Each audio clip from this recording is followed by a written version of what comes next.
বর্ষা আপুর ২-৩টা বিয়ে হওয়ার পরেও এই রাসেল ভাইপারকে কেন বিশ্বাস করতে হলো? এত অল্প পরিচয়ে বিয়েটা করে ফেললো, তাও দুইটা সন্তান নিয়ে। বিয়ে করছে ভালো কথা ভাই, এত শো অফের কি ছিল?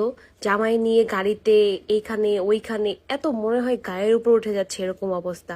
কোনো কিছু নিয়েই বেশি শো অফ করা ভালো না। যাই হোক, যেটা হয়ে গেছে তো হয়ে গেছেই, বাট এই লোকটাকে দেখে জাস্ট এটাই মনে হইতো যে লোকটা একটা চোর, লোভী। বাট আসলে ভালো থাকার রাইট সবারই আছে। একটা ডিভোর্সি মেয়ে যে নেক্সটে কোনো পরিবার গড়তে পারবে না বা তার ভালো থাকার রাইট নাই, এরকম কিন্তু না। আজকাল মানুষকে বিশ্বাস করা অনেক বেশি কষ্টকর হয়ে গেছে।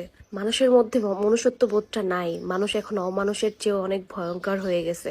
এই রাসেল ভাইপার বিয়ে করার পরপরই কিন্তু এমন একটা ভিডিও আপলোড দেয় যেখানে বর্ষা আপুর পুরা দাগটায় আদর করে। আর আজকে সেই দাগ দেখেই বলে তোমার দাগ, তোমার গলার এইসব দাগ দেখে আমার ভয় লাগে। তাহলে মানুষ কতটা ভয়ঙ্কর, মানুষ কিভাবে চেঞ্জ হয়ে যায়। আসলে বর্ষা আপুর মানুষটাকে চুজ করাটাই সব থেকে একটা রং ডিসিশন ছিল। বর্ষা আপুর বাচ্চাদের জন্য একটা টিভি কিনে বাবা মার চিকিৎসার জন্য টাকা দেয়, এটার জন্য সেই ছেলে রাসেল ভাইপার গায়ে হাত তুলে। মানে সে বিয়েটা করছিল শুধুমাত্র টাকার লোভে। বাট বর্ষা আপু আসলে সরল মনে হয়তো বুঝতে পারে নাই। দুনিয়াটা এখন অনেক বেশি কঠিন হয়ে গেছে। এখন মানুষকে আসলে বিশ্বাস করা যায় না, কাউকেই বিশ্বাস করা যায় না। নিজে ছাড়া আর উপর আল্লাহ ছাড়া কাউকে বিশ্বাস করা যায় না। বাট আপু এনাফ স্ট্রং, সেটা বলতেই হবে, কারণ সে যদি স্ট্রং না হইতো তাকে এইভাবে এক্সপোজ করতো না। By the way,